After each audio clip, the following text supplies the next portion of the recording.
స్వాగత కోరుతూ పైరసీ చాలా మేనేసు ఫిలిం ఇండస్ట్రీ పనిచేసిన వాళ్ళు మొత్తం ఫిలిం ఇండస్ట్రీకి చాలా నష్టం జరిగింది.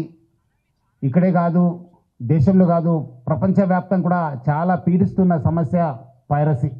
దానిపైన మనము హైదరాబాద్ సిటీ పోలీసు అదేవిధంగా తెలుగు ఫిలిం ఇండస్ట్రీ ఈ ఒక పైరసీ ముప్పుని ఎట్లానే మనము అరికట్టాలి, మనం ఇది ఫైట్ చేయాలని చెప్పి చాలా ఒక దృఢమైనతోని ఒక సంకల్పంతోని మనము పనిచేయడం జరిగింది.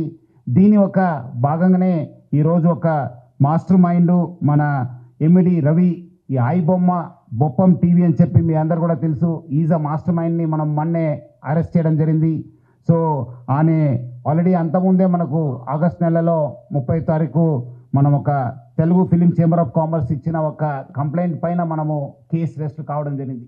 దాని భాగంగా మనము చాలా మన పోలీస్ ఆఫీసర్స్ చాలా లోతుగా ఇన్వెస్టిగేట్ చేసి మన అడిషనల్ సిపి శ్రీనివాసు, డీసీపీ కవిత, మన ఏసీపీ శివమూర్తి ప్లస్ మన జైపాలు, మన మధుసూదన్ రావు ఇన్స్పెక్టర్ వాళ్ళందరూ కూడా చాలా అంటే చాలా కష్టపడి మన టీమ్స్ అంతా కష్టపడి ఈరోజు ఆమెని పట్టుకోవడం జరిగింది.